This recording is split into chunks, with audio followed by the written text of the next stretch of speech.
What is good, everybody? Welcome to Stats and Cohn here on the Gold Standard Podcast Network and the Grant Cohn YouTube channel. I'm Rob Stats Guerrera. He is Grant Cohn. Grant, the bye week is finally over, and we're now in a 9-game sprint to the finish. Yeah, the bye week was kind of strange. It was like the 49ers' house is on fire, but they got Chase Young to put out the flames, and it was a very strange time. I feel like the Chase Young story is over, and we're back to things that matter, like the coach and the quarterback. And I feel like this is the most important, interesting mid-November regular season game I can remember, because if they win it, all of a sudden they're 6-3. They beat a playoff team on the road. You're thinking the Niners are back, baby. If they lose, they're in complete free fall mode. And it's hard to find excuses for Kyle Shanahan and Brock Purdy if they lose this upcoming game, because Deebo Samuel and Trent Williams are coming back. You got your team. Go beat Jacksonville. It's not a bad team. It's not a great team. But I feel like this is a defining week for the 49ers, and I'm not that confident that they're going to pass this test. It is going to be a huge game because you mentioned it. The split there, the difference between 6-3 and 5-4 is unbelievable. It's massive. It completely changes the entire feel of their season based on just that one game.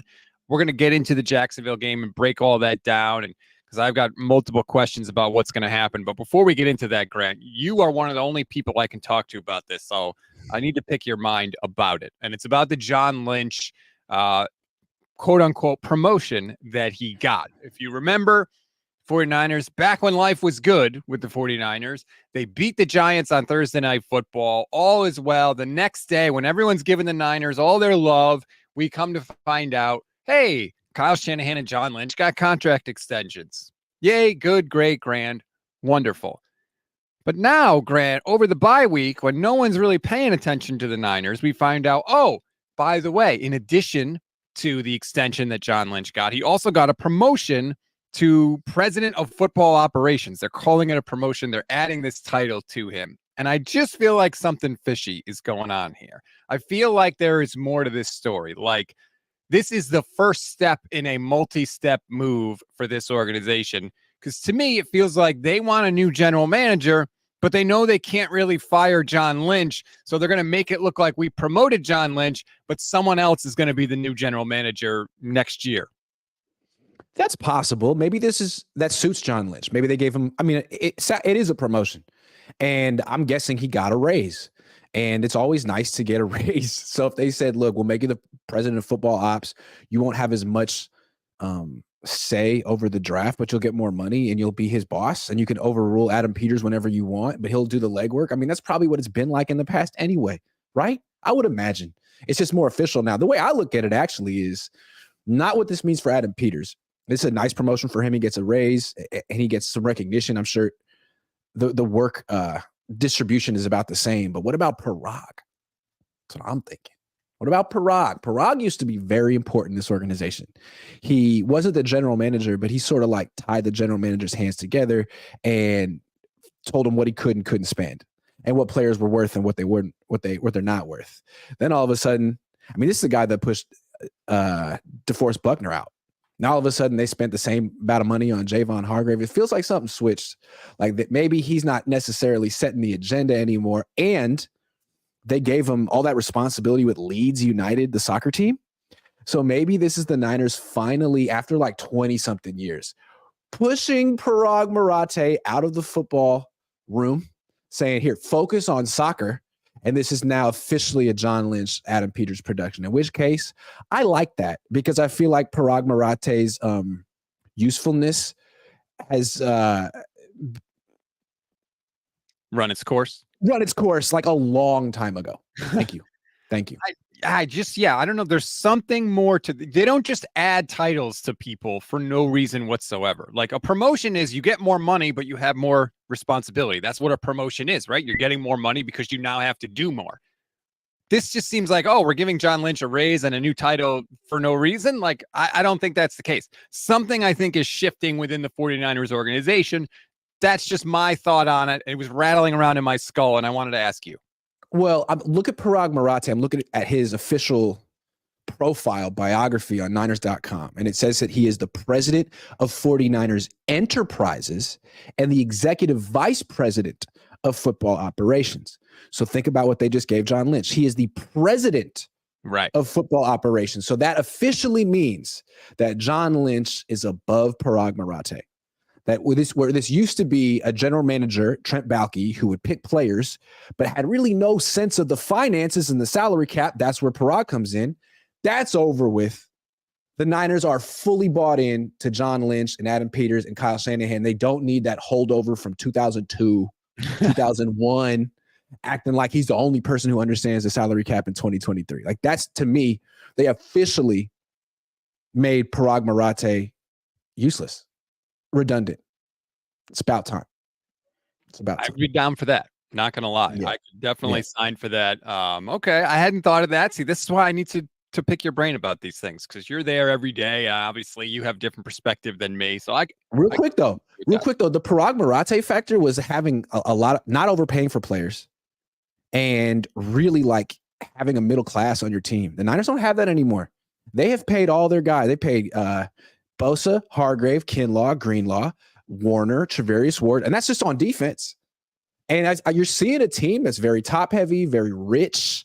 It's like, oh, they can't stop the run. Yeah, man, I'm not stopping the run if you're paying me $20 million a year. Like, that's hard. I don't want to do that. I would do that to get my contract, not after I get the contract. So I wonder if they figured that out, and if Parag Marathe will have the last laugh. Because real quick, they ran Trent Baalke out of town. He's got a good team right now in Jacksonville, and they're in position to sort of put the nail in the coffin of the Niners season. So, I mean, it's a little early to say that, but I'm just saying, Baalke's coming to town. Well, they're going to Baalke's town. Trent Baalke revenge game. Yeah. Oh yeah. He wants to win.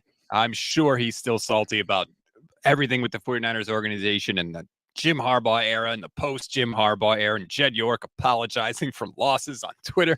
Yes, I'm sure he wants to win. Before we get to that Jags game, I'm going to give a shout out to Nick, YouTube channel member. Nick says, I took a break from a legal conference in Chicago. I never get to see my favorite pair host live. What up, dogs? Appreciate you, Nick. By the way, if you want to become a YouTube channel member, please sign up. It's less than $3 a month. You get custom emojis, you get membership badges, get priority comment response. It's a great way to support the channel. There's a lot of people that watch my channel who feel like this is their favorite show. I feel like there's something different about this show than the other ones I do. All my shows are unique and different, but you're the driver on this show. I'm the guest. We don't always agree. We often disagree, and we get a kick out of disagreeing with each other. We've been disagreeing with each other for like 10 years. So it's a fun show. Yes, that is absolutely true. And that's all right. Like, we can disagree. It's fine. There's nothing that you're going to say on this show that's going to make me mad at you when we go off the air. That's true. That is true. In fact, we can actually push that line pretty far. You could say things like, that was insane. I'll be like, all right, it's fine. Love you. I still love you, Rob. I do that. You do that. Great one 765 says this game might be the Baalke Super Bowl for the season. Look, the Jags are in a good place right now. We can pivot a little bit and get to this game. Life is good if you're a Jags fan. You've got your Super Bowl winning coach. You've got Trevor Lawrence in there, your first overall pick at quarterback. You're 6-2 right now. Life is good if you're a Jags fan. That's why we can look at it, Grant. I don't know why the 49ers are favored in this game. I don't understand it. Can we do the Bet US thing now then? Let's look at it. Okay. Let's check it out. Let's check it out. So, okay, the sponsor on my channel is Bet US. If you want to bet on this game, I would highly recommend going to them, because if you use the link in my description, you get 125% sign-up bonus on your first deposit. And there's a very interesting line that you might want to look at right now, this Niners-Jacksonville line. Rob, take it away. I don't understand how the 49ers are favored in this game. The Jags have won 5 in a row. The Jags are at home, and they have a better. Can you share the screen real quick just so people can see this? Sure. Because, I mean, they got to see this for themselves. It actually exists. The Niners are 3.5 favorites on the road against Jacksonville, who've won 5 in a row. Like, I got to bring up the actual line. I apologize. I didn't have it up. It's okay. That's all right. That's a bad job by me. That's okay. I just think it's interesting because these lines don't necessarily reflect who the odds makers think is going to win. They're just trying to reflect who the betting public thinks is going to win. And the Niners have a lot of people betting on them. Did you lose it? I don't have it. I'm sorry. I did not execute this properly. It's in the private chat. Sorry about this. All right. But that just brings me to the front page. You sent me a bum link. Oh, sorry. Well, just click on the sports book and then click on football and then click on week 10. That's how you work. That's how you do it.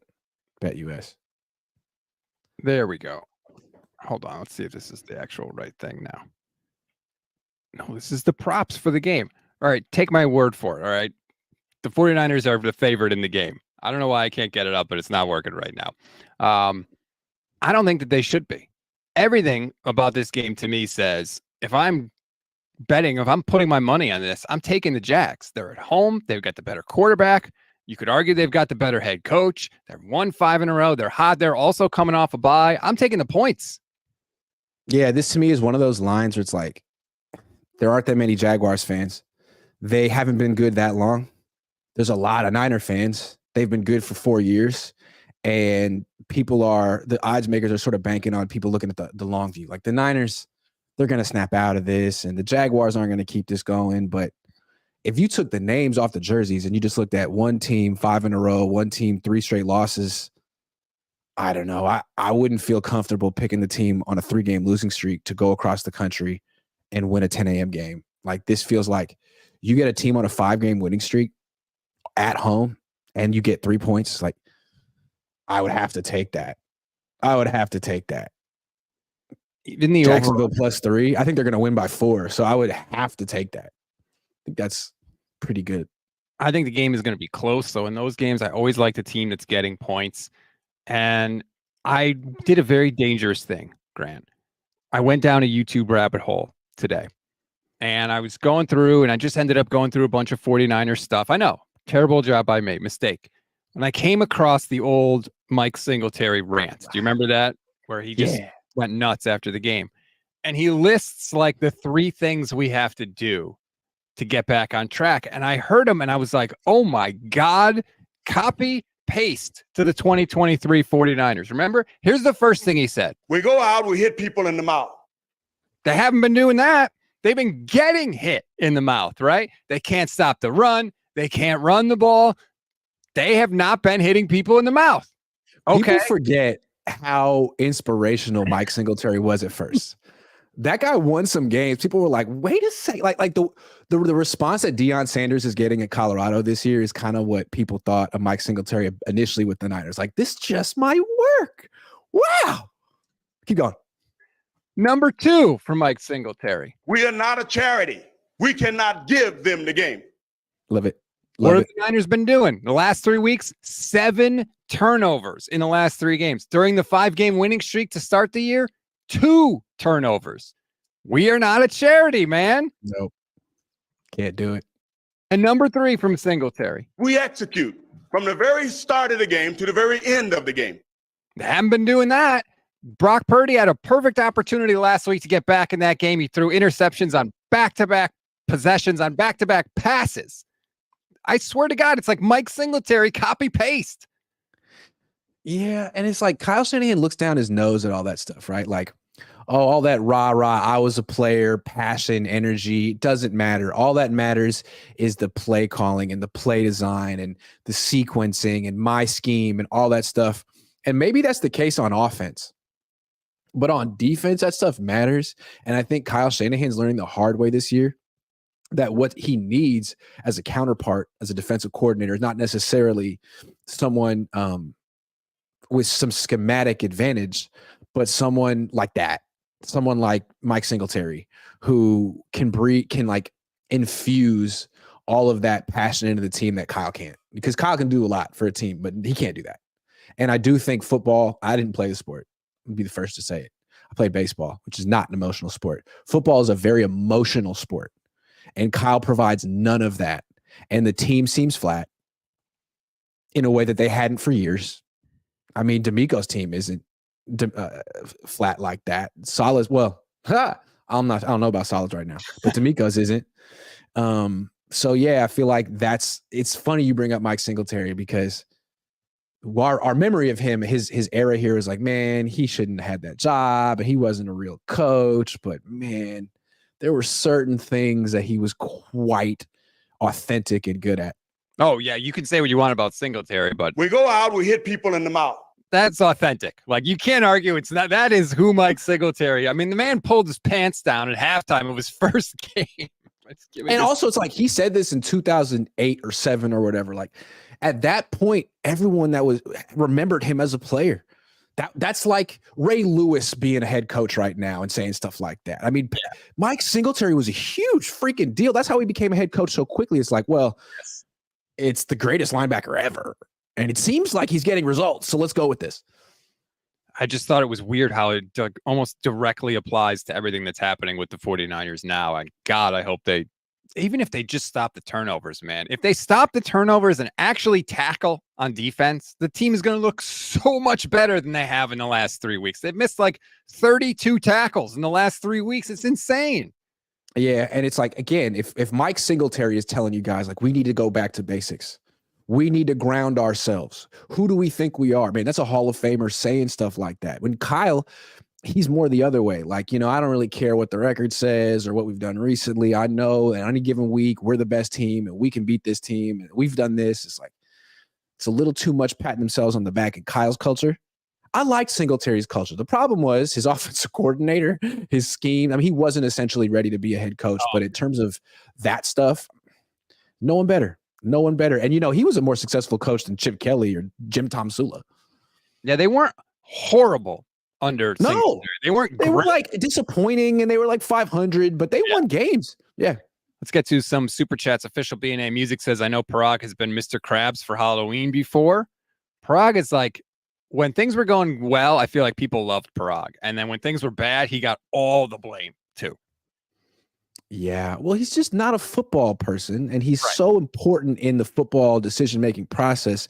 Anytime he decides someone wasn't worth it or someone was worth it, you'd like, why? How did you get to make that decision? And, so I think that's a good thing that he's gone. Why do you have so much power? Nick R, YouTube channel member for 5 months, says, this Lynch thing could all be tax loophole type antics. I have no idea how the taxes work for that, so I'm not going to speculate on that. City Burt says, is this team any different with D'Amico or Saleh? Yeah, I think they would. I think the defense would be more consistent if they had one of those guys. I do, because they wouldn't have a defensive coordinator who's learning the scheme as we go along. And you've heard a lot of people say that the 49ers defensive players have not been put in good positions to win. What that means is the scheme is not good for them right now. Also, I feel like the culture of the team was set by Saleh and D'Amico, that overachieving, passionate, energetic, all that stuff. It didn't come from the offense. The offense is kind of the group that pats itself on the back. George Kittle, Kyle Shanahan, Kyle Juszczyk. We're so great. The defense is the side that led the team for years, that had a very specific, all gas, no brakes culture. I know culture seems like kind of a ambiguous term, but it is a real thing in football. And I feel like it was always the defense on this team that was setting it. And now I feel like that's all gone. D'Amico carried it over, maybe added to it from what Saleh. I mean, D'Amico and Saleh built it together. Yeah, they did. They built it together. And then Saleh left and D'Amico carried it on. And now D'Amico's gone and you brought in an outsider to sort of like figure it out. It's like, that's not really what he does. And you're looking, okay, what about the head coach? I'm looking at Kyle like I look at Sean McVay right now. Guys who put together great coaching staffs, but are kind of on their own right now and not necessarily looking as forward thinking and cutting edge as they did a few years ago. Yeah, I think the Rams, to me, the Rams are paying the piper. They're paying the credit card bills now that they racked up to get their Super Bowl. It's funny you mentioned that about the defense setting the tone. The offense beats you by confusing you. And I know that they had, Debo and Kittle, and they can be physical, but they got open because of the confusion that Kyle Shanahan caused on that side of the ball. That's how he schemed you open. On defense, they beat you by just physically beating you up. And that's the culture of the team, right? We're the bullies. We're the physical guys. Well, on offense, sometimes when Debo's breaking tackles, but what Kyle wants to do is outsmart you on offense. That is not what the Niners do on defense. They're like, we're just going to beat you up. We can be simple. We can be we're just better than you. And they haven't had that attitude really this year. I agree. And Debo can only run over people if Kyle schemes him open, because he doesn't really get open on his own. And frankly, Mike McDaniel was better at that than Kyle. Like, if that offense in 2021 was quite creative, putting Deebo Samuel at running back. Then McDaniel leaves. The offense craters. They're scoring 19 points a game. They trade for Christian McCaffrey. They get another all-pro on the team, and all of a sudden they get defenses on their heels again. They're rolling. But you do that, and it's like if we give the ball to McCaffrey 20 times, we'll win. And that worked for like 10, 15 games in a row. Finally, it's not working anymore. Don't just gloss over that, though. It was 16 games in a row that they won. That's insane. It worked. It's like, okay, man, we got a whole new element here. We have all this all-pro talent. If we give the ball to McCaffrey 20 times a game, we're going to win. But like you put all that on tape. There's only so much you can do with them. You've shown it all. And it seems like in the last month, teams have kind of figured out a way to stop at least him. And now it's like, all right, Kyle, like that cheat code may have run its course. What is the next idea? What's going to carry you through the rest of the season? Because last year was McCaffrey. The year before that, it was Deebo running back. What's it going to be this year? And we'll find out this week. I would think it's the backup running back averaging 5.6 yards per carry. Like maybe find like a between the tackles run game that fits Jordan Mason because he's kind of unstoppable right now. But I don't know that Kyle's going to do that. Well, that brings me to this question from Citybird, who says, what's the Monday morning headline for Jags 49ers? To me, it's Brock Purdy leads 49ers to victory over the Jags because the Jags stopped the run. They've been able to stop the run all year. They've only allowed 2 all-purpose touchdowns to running backs all season long. And you have to, if you're Kyle Shanahan, have a backup plan for what if we can't run the ball. If you can run the ball, the Niners will be just fine because their whole offense is built around that. If you can't run the ball, which Jacksonville has been good at stopping, again, what do you do? And to me, it's got to be Brock, either using his legs or just pushing the ball down the field. And I think that's the backup plan for Shanahan. And I think Purdy's going to do it this week. I really do. Okay. At the same time, they got Trevor Lawrence, and he's just as good or better against zone coverage. I think the headline's going to be Niners lose their 4th straight and have serious questions to answer about it's a long headline. Niners lose 4 straight. Niners lose 4th in a row. Serious questions about the answer about Kyle Shanahan, Brock Purdy, Steve Wilkes. Right, that's not a headline. What are you using on this headline, Grant? Yeah, it's a good point. You want to keep that to like 70 characters or less. Yeah. Maybe 7 words. Chance 099 says Kyle redshirts rookies because the playbook, but not a coach. I don't quite understand what you mean. I really feel like the reason he's not playing Jordan Mason is because he may not, have the greatest recall when it comes to the plays. I think that's a big thing. It's a really dense playbook with long plays, and maybe some players aren't as good at hearing 2 paragraphs really quick in the huddle and being like, "Oh yeah, for sure, I got that." Like maybe some players just need it to be a little bit simpler, and like if you can do that, you can unlock some serious talent on your team. Kyle seems unwilling to do that sometimes. Just share the load, man. It's fine. No matter who the backup is, like just don't put it all on McCaffrey. I hope. Remember 2019? It was all about Tevin Coleman. And all of a sudden, I don't know who figured it out. Was it Mike McDaniel or Kyle? They were like, you know what? This Raheem Mostert guy, he's pretty fast. You don't need to necessarily start him. But if we give him like 10 carries a game, we're going to be tough to beat. And they rode that all the way until the 4th quarter of the Super Bowl where they decided they didn't like him anymore. Could Jordan Mason not be that kind of a guy that have that kind of an impact? Just give him 10 carries. 10. Right. That's the thing. We're not 60 yards. 20 carries a game. Just give him 10 carries. 10. I don't know. We'll see if they actually do it. But I think that Brock's going to get back on track. It's all been about the turnovers with him. They've been moving the ball up and down the field. They've just been giving the damn football away. To me, it's much more important that Brock has a 0 in the interception column than a high number in the touchdown column. I really think that. And it's not just that he's giving it away. It's that he's giving it away in the 4th quarter. It's just even worse because people like his defenders will say, well, he was great in quarters 1 through 3. He played some of his best football in the first 3 quarters. It's just the last quarter. And it's really unfair to just judge him on the last quarter when the other 3 quarters were good. It's like, man, I'll definitely take a quarterback who can be bad for 3 quarters and pull out the win in the 4th quarter than a guy who could be good for 3 quarters and find a way to lose. Yeah, you can't just ignore the bad plays when the bad plays were so bad. Like that interception in the red zone at the end of the 3rd quarter on that busted shovel pass. Like It never should have happened. He's got to know that I can't throw the ball here because it's literally against the rules. Like, that's bad. And it was first down again. A lot of his turnovers seem to come on early in the possession too, like early in the downs. Don't force that, Brock. Just fall down. Just fall down, take the sack, live to play another day. And if you ask, like, what does choking look like at the quarterback position? A pick like that in the fourth quarter of a close game, like, man, you got to know you can't throw a pass there. Even if you do throw a pass, it's not intercepted, it's a penalty. Like, you need to go down. But instead of doing that, you got intercepted by a linebacker standing a foot in front of you.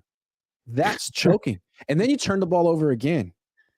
It's like, on the next pass. So, look, I'm not saying he's a choker, but I'm not saying he's not. And he's showing choking tendencies. And he's been in these like games where the Niners can put teams away. They get a lead early and they cruise. But they haven't been in those games recently. You have to be able to win in all kind of games. And really the mark of a quarterback who's the real deal is a guy who can bring you back from behind. And not only can he not do that right now, but like he'll make it worse trying. He's the kind of guy I don't even know if I'd really trust with a deficit. With a lead, yeah, man, he's great. He's confident. He knows what to do. He can use play action. He can scramble around. He can hand off. With a deficit, man, he can make things worse. And that's part of what we got to find out about him, because he's still young, 23 years old, still hasn't started a year's worth of games yet. So I'm willing to give him some. He'll be 24 in a month. Yeah. Okay. That's pretty old. That changes everything. I'm willing to give him some patience, but I'm also willing to say, hey, this is an unacceptable play. This was a bad play. Yes, are you a young player? All that stuff, but we can also call it like we see it. Like, you're killing me. And let's be fair here. Trey Lance got ran out of town after 4 starts because the team is in win now mode and they don't have time to go through growing pains. Fine. Well, these are growing pains. And if Brock Purdy is going to be the guy who is going to spit the bit and turn the ball over multiple times in the fourth quarter, if the game is close, but one day maybe he won't do that anymore if he gets enough experience. Well, the Niners have already said they're not that kind of team that can wait around and be patient for that to happen. So that's what I'm saying, man. If you do this again this week and it's a 4-game losing streak and you're becoming a turnover machine, like the Niners have already shown that they have the precedent of pulling the plug on a young quarterback way too soon. So why should that not change now? Because the dude won 10 games? That doesn't prove anything. If this is who he is now, then they got to go to Sam Darnold. I'm not saying this is who he is now, but I feel like this is a big week for Brock Purdy, man. You need to stop.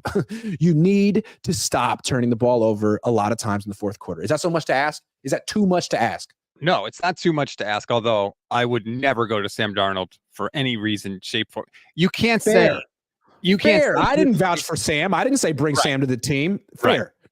Yeah. Like, you're turning the ball over too much. So let's go to the guy with 90 combined interceptions and fumbles in his 55. No, that doesn't work. Keith Murphy, the unbeaten, says get straight A's all year, then F's in the last quarter. I do think we should say too, Brock did lead the team down the field after playing kind of bad against Cleveland and had them set up for the game-winning field goal. I know they missed it. I know it. But he didn't choke that day. He did come through that day, and we would probably be feeling a lot better about him if Jake Moody had made the damn kick. True, but the first throw on that drive was a drop pick. Yep. Sorry. It was. I'm sorry. Yeah, he has moments like that a lot. So if that had just been caught, then you'd be looking at him like, yeah, he did it 3 games in a row. Right. But again, I got a question about Darnold. Is Darnold the backup quarterback on this team specifically so that no one will ever ask the Niners to bench their quarterback? Like, is it that? A lot of teams kind of have that philosophy where they don't want any sort of challenge. I'd be fine with that, by the way, because I'm on record as saying, I don't care if Brock throws 100 picks the rest of the way. He's got to start the whole way because you've got to figure out if this kid can play or not. You have to. They should have kept Trey Lance, though. Like, I agree. They told themselves, okay, we saw eight games of Brock Purdy. He's the real deal. Instead of hedging our bets and having 2 young quarterbacks who, have talent that we could work with, let's get rid of one, sign Sam Darnold, who's so bad, literally no one will ask us to ever bench our young quarterback, and that'll be the best because we want to support him. Yeah, you want to support your young quarterback, but you don't know how good he is. And there's a possibility. What did Kyle say that, like, he's going to be the quarterback unless he has a complete meltdown? Well, if he loses this game and throws 2 more picks in the fourth quarter, that's qualifies. So I mean, you didn't know. You didn't know. You could definitely qualify that as a meltdown. I agree. Let's see. Matthew Sanders says, run the ball, stop the run, protect the ball, get to the quarterback, and make all field goals within 45 yards. Looking for them to check all those boxes. It's on the coaches.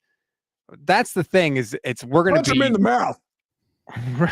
We go out, we hit people in the mouth. We're going to be hyper judgmental, right? Especially like first drive. Let's say they go 3 and out. And what are we all going to be saying? They had the whole bye week and this is what they came out with. We are going to be like peak ready to pounce on Sunday. Can I just say something real quick too? As a Jewish man, there's not a lot of Jews in football. Jews like talking about sports, but we don't necessarily dip our toes in that much. You know what I'm saying? But I gotta love Christians. I'm not trying to get too religious here, but like Mike Singletary is such a Christian. Like it's very devout and wears a big cross. And the first thing he talks about is hitting people in the mouth. And there's nothing inconsistent about that.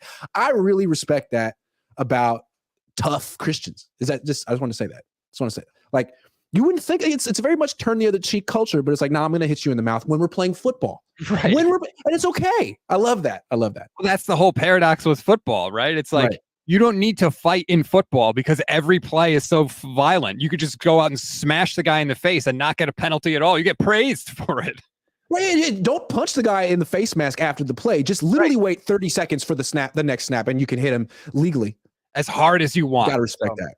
Gotta respect that. City Bert again checks in. Handicap the 2 Niners-Hawks games coming up. I don't even want to jump ahead. I can't even. Let's go one at a time, man. You see what happened? They lose Trent Williams and Deebo Samuel. Everything changes, man. Let's go one at a time. Right now, the way I look at it is they're going to Jacksonville, and they got no excuses. They're coming off a bye. They're fresh. They're healthy. Who's not going to play in this game? Aaron Banks? Probably. Aaron Banks. Fair enough. Aaron Banks. But you got everyone else. You got Trent. You got Deebo. You got everyone on defense. Doesn't mean they're going to win, but I don't think they have any excuses. And if they lose, you really got to look real hard at Brock and Kyle, that combo. So we'll see. Did you catch any of Dre Greenlaw on Fred Warner's podcast? No, I did not. Let's just say, and if you missed any of it, I got some clips of it in today's 49ers in 5. You can go check that out on the YouTube channel. They're very confident that they are going to get back on track. They're very confident that they know exactly what they have to do. You're telling me the 49ers are a confident bunch no matter what? I'm so surprised. That is so not like them. They believe in themselves. Nice. I don't like the continued line that they keep going back to, which is, we've done it before. We know what we're doing. We're good. Like, they need to think that the house is on fire. That's when this team is at their best. All those comebacks that they've made the last 2 years that they like referencing, they did that because they had to, because the season was circling the drain and they had that urgency. And I don't think they feel that urgency right now. I agree. I mean, I don't think you need all the leaders, all the players on the team saying, we'll be fine. Don't worry. We'll be fine. Anybody concerned? I don't think that helps. I mean, it's good not to be, again, bringing it back to being a Jew. Jews worry maybe too much. And maybe it's not good to have a bunch of people channeling their inner Jew in the locker room being like, oh my God, what are we going to do? We've lost 3 in a row. Not that that's how Jews talk. I'm just saying, you don't necessarily want to go down that path, but you would like one dude on the team to be mad, to not take it in stride and say, it's all right, we'll be fine. We've done this before. Like, nah, like, be pissed. Richard Sherman would be. Jason Verrett would be. They'd be seething mad. Frank Gore would be seething mad. Who is that guy on this? Jimmy Ward would be seething mad. Who is that guy on this team that just is, apoplectic that this team is in a 3-game losing streak? There should be one person. I don't know who it is. And that's Trent Williams. That's where exactly how I feel about it. There is a huge gulf between, hey, everything's good, we've done it before, and oh my God, everything's terrible, the sky is falling. Who's the guy in that locker room saying, hey, this isn't good enough. This isn't the standard. We need to get this back on track. It doesn't feel like anybody is there saying it. And Kyle should be the one saying it. And Deebo should be the one saying it. And Warner should be the one saying it. But it doesn't seem like they are right now, at least publicly. And like Bosa should be saying it. But Bosa's the guy with 2.5 sacks. And everyone's like, don't worry about it. It's fine. He's got a good PFF grade. He's getting pressure. Like, all right. He should be the one saying, I'm not playing well enough. It starts with me. I lead this team. I'm the best player on this team, and I should be getting a sack a game, and I need to do more. He could say that. I mean, Fred Warner should say stuff like that, but all we hear from is, no, we'll be fine. We'll be fine. All right, man, we'll go beat Jacksonville. Prove it. 12 play says, "Are you sure Sam Darnold will still be a turnover machine with Kyle?" Yes, I'm 1,000% sure. What quarterback isn't? Well, that's a good point. Also, really, what quarterback hasn't been? Absolutely. Nicholas Parra says some of this is on the coaching, though. Shanahan put him in that spot. Brock is only part of the 0-37 when trailing in the fourth. Shanahan is 100% of that metric. I would agree, and it seems like if you're the kind of coach who doesn't really even practice being down the fourth quarter. Kurt Bankert said it. This team doesn't practice 2-minute drill. They practice 4-minute drill. That's having a lead and running out the clock in the fourth quarter because they do that a lot. They don't practice 2-minute drill because there's not enough time during the week and they don't do it often enough.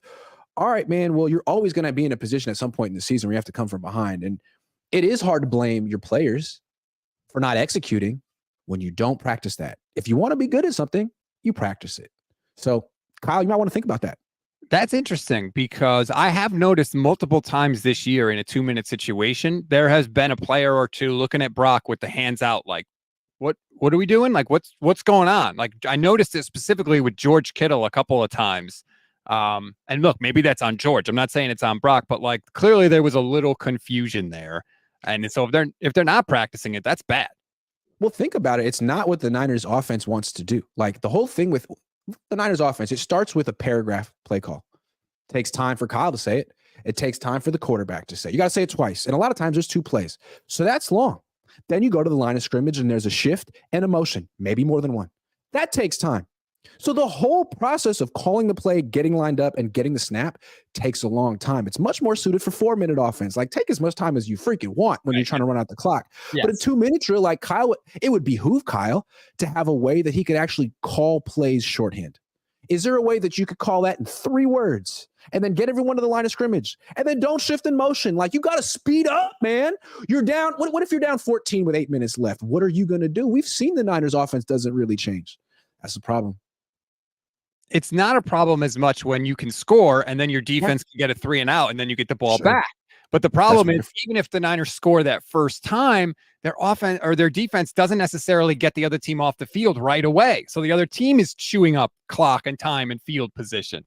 So, yeah. And I just don't like the thought that we win one way. We get a lead. Right. We're winning. Let's practice 4-minute drill and be done with it. Like, nah, man, championship teams can win and do win multiple ways. They can win getting a lead. They can win coming from behind. And the fact that you don't even practice that type of winning, that situational football, I think says a lot about. And again, coming back to the original question, is it Brock or is it Kyle? Hard to blame Brock when his coach doesn't even let him practice this stuff. I mean, when you say they don't practice it, I'm sure they practice it. That's what Kurt Bankert said. Let's ask Kurt. Let's ask Kyle. He said they literally don't spend time on 2-minute drills in the Niners because they don't have enough time during the week and they feel they don't do it enough during the season. It's not worth their time. That's what Kurt Bankert said. I would. Kurt, where are you? Or Kurt, yeah. Maybe I can where you at, buddy? Reach out to him. I'm sorry, I'm really having a hard time with this name. Mad Gamer 4127. Patrick Mahomes had 10 drop picks last year. Can we stop with the drop pick narrative? So this is how I look at drop picks, Grant. Yes, they do. Like, you do have to mention them. Like, yeah, he threw a bad play right into the linebacker. Linebacker dropped it. But I also look at the pick was dropped. So what do you do after that? Do you take advantage after that, or do you do nothing after it? Like, yeah, it should have been picked, but it wasn't. And football is full of plays like that. A lot of plays, not just from the quarterback. So yeah, but the issue with Purdy too is that he's throwing these interceptions and he doesn't pass very much. Like, the Niners are 27th in pass attempts. Mm-hmm. They're trying to work around their quarterback. They're trying to win with their running game, and this guy's still committing turnovers. Like Patrick Mahomes, the whole offense is him throwing the ball. They're frequently in the top 3 in pass attempts per season, and he's throwing. Last year he threw for 5,200 yards and 41 touchdowns. So yeah, I'll take some turnovers with that kind of production when it's not about the run game. It's all about him and his arm. Like, he's more like, if you put the scales of his good plays and bad plays, you got good plays, bad plays. You know what I'm saying? Like, I'll take Patrick Mahomes. With Purdy, it's a little murkier right now because he doesn't throw that much. And when he does, recently, there's been a high frequency of turnovers. So just saying. And to be clear, like, he has made some really good throws lately. He had 2 or 3 throws to Kittle against Cincinnati over the middle that were awesome. Deep throws down the middle. small window that were put in the perfect spot. And those are great plays. But the problem against Cincinnati was his bad plays were so much more impactful than the good plays because they were turnovers, because one of them was a turnover in the red zone on the 8-yard line, down 7. So yes, he's been doing some good things, and the Niners offense has been moving up and down the field. But when your bad plays are more impactful than your good plays, that's when you have a problem. Yeah, it is. I don't know, man. I feel like Brock has a lot to answer for this week. He had excuses the last 3 weeks. Trent Williams went down. Deebo Samuel was gone. It wasn't the regular offense. He had to deal with a little bit of adversity, and it didn't go so well. But if he gets Trent and Deebo back this week and they put up 30, you could say, all right, well, that was a learning experience for Brock. You sort of tied one hand behind his back, and it didn't go so well, but he's still young. And look at him against Jacksonville, against a good team when he gets his players back. If not, if Trent and Deebo come back and the offense scores 20 points and they lose, and you're like, all right, man, you're sort of running out of excuses. I know you had a concussion a few weeks ago. I know you're coming off an elbow thing, but yeah, you lost 4 in a row now, and you have all your playmakers, and you still can't crack 21 points. Like, you might have gotten figured out. So one of those two things could happen this week. It's a very big week for Brock. 49ers under Kyle Shanahan are 36-16 after the bye, which is awesome. Wait a second. That doesn't make any sense. No, not the game after the bye. Like, everything after okay. I'm like, man, he hasn't been a coach for 50-something years. Yeah, no, he'd be a hell of a lot older. This is just his complete record after the bye through all of his time in San Francisco. Good call. And it's true, like a couple years ago in 2021, they lost 3 games in a row going into the bye week. They came out of the bye week, lost again. They were 2-4 and didn't necessarily run the table, but went on a run. Yeah, like they keep reminding us, right? We've done it before. And they have. It doesn't happen automatically, though. Steve Wilkes hasn't. Right. That's true. Let me ask you this. Hasn't. If let's say the 49ers go out, get a lead early, go up by double digits early, hang on, win by multiple scores against Jacksonville, you'd be like, okay, good. That's great. Oh, yeah. How much better about the 49ers would you feel if they were down in the fourth quarter and Brock came back and won the game? Wouldn't you feel so much better about them? I like that question a lot. In a sense, there's a scenario where a 1-point victory where you come from behind is more impressive and meaningful than a 14-point victory where you get an early lead, because maybe, Jacksonville turns the ball over and there's like a fluky play in the first quarter and the Niners are go on tilt and they just get the advantage, and that's that. And it's like, well, if they played 10 times, I'm not sure the Niners would win 10 times. Maybe the Jacksonville Jaguars would get a break. But if Jacksonville gets breaks and the Niners hang on and find a way to win that they don't normally do, now you're looking at them as like, okay, this is a team that might be able to win the Super Bowl. This is a team that might be able to find ways to beat really good quarterbacks who are having good games, all of that. Yeah, I think this is the biggest regular season game I can remember, man. It's so big. It's a legit challenge that the Niners, I guess, are expected to win. They're 3-point favorites. They're expected to win this game. They expect to win it because you know what? They've been here before. It very much feels like a fork in the road on the season for sure. Mm-hmm. Yeah, I would, and to be fair, like I'm not going to complain about a win. Any win, that's great. I will be happy to have. But I'm just saying that 1 point come from behind win would, especially if Jake Moody hits the kick at the end too, just for, the cherry on top of the sundae, then you feel really, really good. But we'll see how it can happen, right? Like this is the Niners Super Bowl a little bit right now. And Jacksonville, they've won 5 in a row. They're cruising. This game doesn't mean that much to them. If they beat the Niners, it's a great, they can say we're for real. If they lose to the Niners, they can say we're 6-3. They're an NFC team. It doesn't really freaking matter. Like this means so much more to the 49ers than it does to Jacksonville. Win the damn game. Yeah, the Jags are 6-2 right now. Okay. The next closest team to them in the division is actually DeMeco Ryans Texans, but they're 4-4. They don't need this game. This is just seeding for them. This is just pride for them. It's great. But for the Niners, this is their season. Can't lose this game. And you're trying to stay ahead of Seattle too, which you're going to play twice in 3 weeks coming up. All day, every day, Kim says people kill me with comparing Brock to Mahomes. I think you weren't comparing them as players. You were just mentioning the difference in pass attempts. I like how she said Brock's ass, not just Brock. Kim, I haven't seen. It's a lot. By the way, did you see, speaking of asses, did you see the clip with Kittle and Beathard? Apparently, Kittle and Beathard have matching ass tattoos. No. Yes. So they were in college and they got the address of like their party house. George wanted everybody to get tattoos of it. So they all got tattoos on their ass. And then when they're in the shower, the vets on the team are like, why do you guys have matching ass tattoos? And George had to explain this. That is such a George Kittle thing to do. But hey, I think Kyle Shanahan and Chris Sims have matching ankle tattoos. They do have matching tattoos. Yes. So, some people have a bond that deserves a lot of people don't know that me and you have matching tattoos. People don't know that.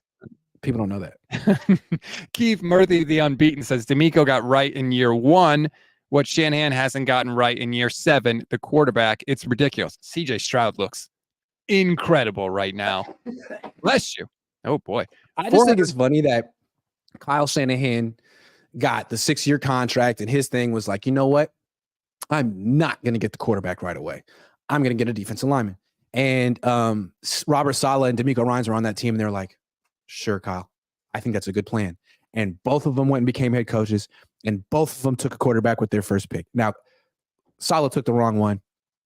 DeMeco took the right one. But they did not agree with Kyle Shanahan's roster building philosophy. Maybe they agreed with it at the time, and they're like, good idea, Kyle. I would do the same thing. But they did not do the same thing. And really, it's not how you want to do it. Because Kyle's still paying for it. You put the team together and you try to insert the quarterback, he's going to get 3 games to prove himself. If he loses 2 of them, he's done. Sorry, team's too good. It was a very weird team building process that we have not really seen anybody else try.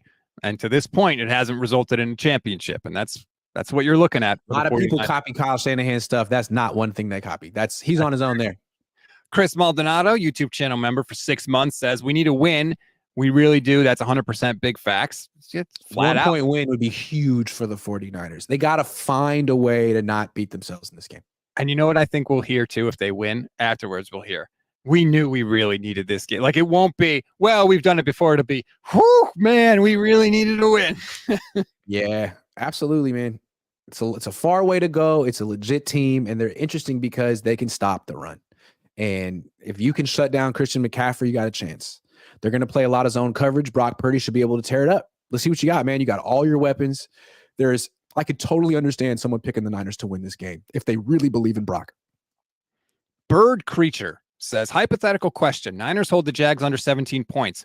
What one thing did the Niners improve to make that happen?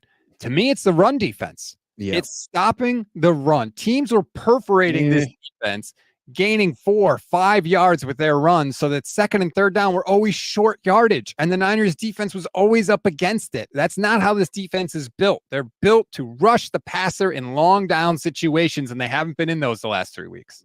All right, allow me to retort in a respectful way. Okay, yes, but I don't think that Jacksonville's that great at running the ball. I mean, Trevor Lawrence can scramble, and the Niners have problems with quarterback. They couldn't contain Joe Burrow. But Travis Etienne, I think he's a better receiver than running back. I think he's averaging 3.9 yards per carry this season. So it doesn't mean he won't go off. Running backs tend to go off against the Niners. But I could see a world where the Niners hold their own against Travis Etienne and make the Jags somewhat one-dimensional and still struggle. Because the way the Niners have been playing coverage, so soft, so much zone. Like Trevor Lawrence, if Joe Burrow can dice that up, so can Trevor Lawrence. That's fair. If they play this soft zone coverage, I could see Trevor Lawrence having a dominant game the way Kirk Cousins and Joe Burrow did the last 2 weeks. I think the Niners need to play man coverage, but I don't know if Steve Wilks feels comfortable with that. Just seems like with Calvin Ridley and Christian Kirk, be better off trying to man up than just letting Trevor Lawrence dice you up, knowing where the holes are in the zone. I don't know. That's a big one. Robert Marquez says, why don't you guys bet your house on Jacksonville? You'll get 3 points. Gonna bet the house? No. I'll just bet my reputation. That's more fun. I'm trying to think of the biggest bet. I don't think I've ever made like $100 bet on a game before in my life. I think the biggest bet I've ever made is like $20. Yeah. I don't like losing. Maybe that's the Jew in me. Sorry. It just feels like I don't. I'm sorry. I can say that. I'm Jewish. I think let's wrap it up from here, frankly. That's going to do it for this edition of Stats and Cohn on the Gold Standard Podcast Network and the Grant Cohn YouTube channel. Please like and subscribe to both channels if you would. Niners need a big one. Obviously, this is going to be huge. You'll be doing your post-game instant reaction show. I'll be doing mine. We're going to have plenty to talk about after this game. Hopefully the Niners can get back on track. Also, rate, review, and follow the Gold Standard Podcast Network wherever you get your audio pods. Grant, have a great rest of your week. I can't wait for you to ask Kyle about the 2-minute drill. I'm kind of excited. I'm kind of hoping the Niners win this game. I don't normally root for the Niners, but look, if they lose to Jacksonville, it's going to be very dramatic, and I'll have a lot to say in the post. We'll all have a lot to say in the post-game press conference, but I don't want this season to fall apart in November. And it's on the verge. It's teetering. Like, get it together. All right. I'm prepared to talk about this team through January. Don't let me down. Right. Win the freaking game, guys. I'm going to pick against you. I'm going to give you all the motivation you freaking need. You're not good enough. Jacksonville's better than you. You're not going to win. You're a bunch of chokers. Prove me wrong, please. What more can I do? What you really want is you want 2 more wins going into that Seattle 3-game stretch. Like, give me the Niners at 7-3 going into that stretch. I thought we were going to get home playoff games. I was like, let's go. Now I'm thinking, are they going to make the playoffs? You better not do that to me. To me. Okay? Right. Think of Grant Cohn. Think of me. That's the motivation you need. Just think of Grant. Do it for Grant Cohn. That's quality control right there, baby. Thank you. Hey, that's what you're here for. All right, everybody. Have a good rest of your Wednesday. We'll talk to you soon.